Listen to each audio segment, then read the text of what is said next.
Hey guys, it's Ryan here from RJC Custom Cables, and today I want to talk to you about 5 tips on taking care of your cables and good cable care practices. And today, for demonstration purposes, I'm going to be using one of our Mogami Platinum microphone cables. This is a silent cable, absolutely amazing, in the beautiful purple, and I thought purple would be a nice color to use for this demonstration. So let's go ahead. Let's talk about the 5 different methods of taking care of your cables. Tip 1, rolling up your cable. Now we know when you play a gig and you just want to get everything done and dusted.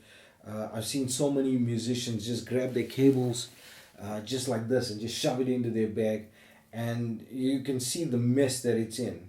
And you never want to do that to your cable. Absolutely never. The other method I see a lot of people using is to roll their cables up like this, and that's also really a really bad form. What will happen is you twist the shielding within the cable, and that it actually shortens the lifespan of the cable.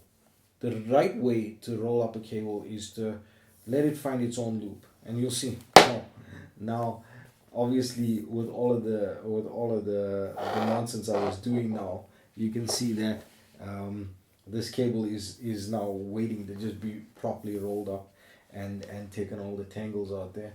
But you'll see what you want to do is just that. It's just this. All you want to do is let the cable find its own loop. We've got the cable, we just want to make it find its own loop in this way. Done, done, done, and there we go. Now it doesn't have to be a work of art. It just has to be wrapped up in a really nice and proper manner, so that the cable's not twisting and bending that we sometimes put it through. And then what you want to do is you just want to take your Velcro, which comes with your RJC custom cable, and just wrap it up, and it's done. Now you have your cable which you can put in your bag, and it's done properly. So that's the way to roll up your cable. Tip number 2, and this is important. This is plugging in and plugging out your cable. Now I'm using this microphone cable that I've got plugged in already, and I've got my Fishman Loudbox amp, which is one of my favorites. Anyway, if you look at the way a cable is, and you'll see here, there's 3 pins on this cable.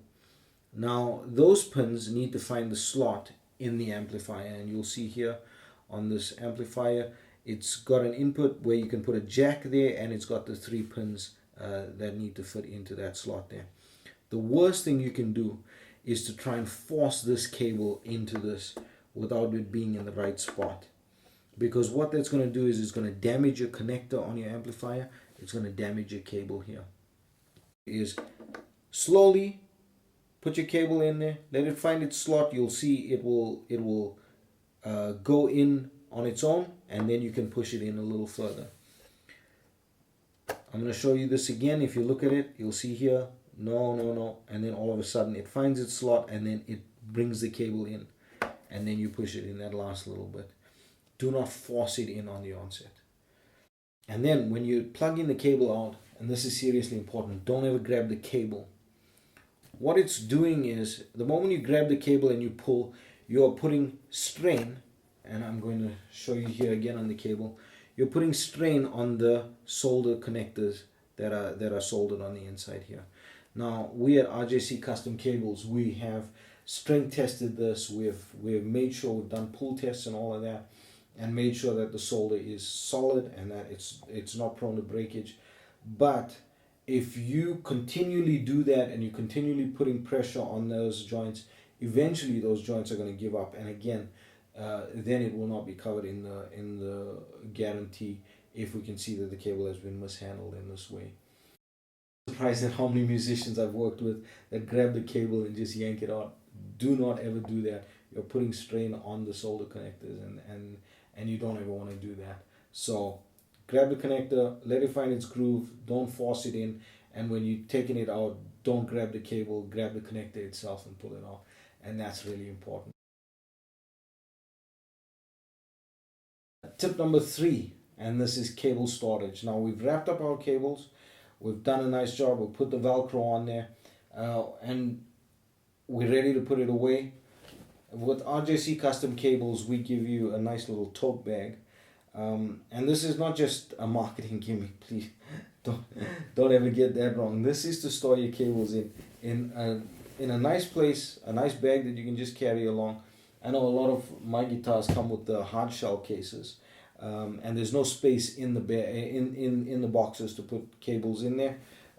So I carry my RJC custom cable tote bag everywhere. All of my different cables in there. They're not going to tangle up because they've got the Velcro on it, and they safely in the bag. And then I carry this with me. When you're storing your cables at home as well, make sure that they're in a place where they're not going to tangle up with the other cables. You don't want to keep wrestling with the cables and fighting with it. I mean, these cables are hardy, they are rugged, they really are. But even in that, there is so much to be said for someone who takes good care of their cables, even though they are made to last. That's not the point of it. If you look after your cables are not going to give up on you in those situations where you really need them to perform. Your cables are going to give you a long life if you look after them. So make sure when you're storing your cables, don't let it tangle up with other cables. Make sure it's wrapped nicely, keep it in its bag, and then you know it's good to go. Tip 4, and this is seriously important. When you're on stage, when you're in your studio, whatever it is, do not stand on your cables. It doesn't matter where or how, even if you sometimes you trip over a cable or something like that, and it should really eek you when you do that, because it's really not good for the cables. They are instruments in themselves. They are not just an accessory, and an accessory that you can just replace at any stage. Good quality cables need to be handled like an instrument. You wouldn't put your guitar on the floor, or you wouldn't put your guitar in the case and stand on top of the case. So this is the same for your cables. The cable is made up of obviously your copper on the inside, your shielding. Then you have your other cores on the inside here. This particular cable is a quad core. When you stand on that, you're putting pressure on that in such a way that those things can break on the inside. And really, if you've invested money in a good cable, you really need to take care of it in the right way. RJC Custom Cables offer a lifetime guarantee on all of the cables, but if the cable is mistreated and we can see the cable's been stood on and things like that, we can't honor that guarantee, obviously, because it was mishandled. So in that way as well, just know that we stand by our cables. We really do. I mean, Mogami cables are the best cable in the world. So just remember that. Do not stand on your cables. It is the worst thing you can do for your cables.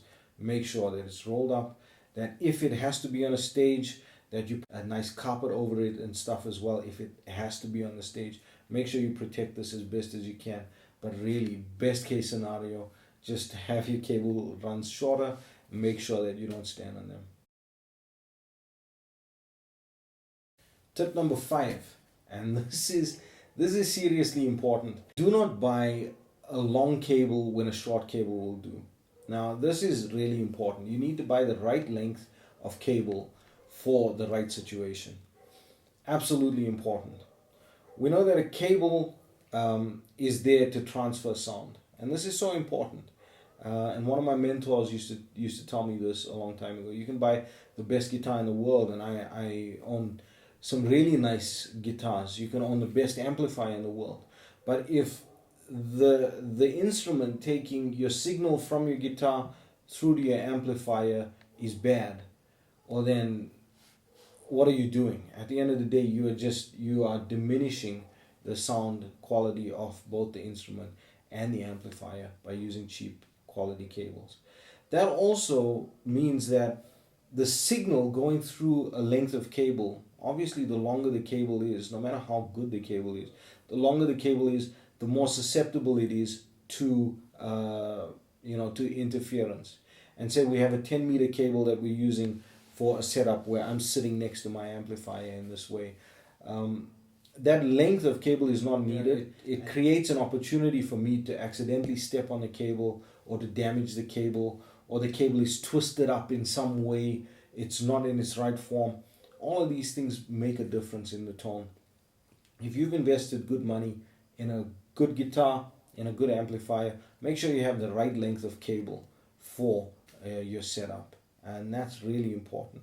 In your studio, I know it seems like a 10-meter cable will be better than a 3-meter cable. Not so. In a studio setting especially, make sure you have the length of cable that is needed for your setup. It will be better for your tone, better for your sound, better for your setup as well. So that was tip number 5 and the final tip of our session today.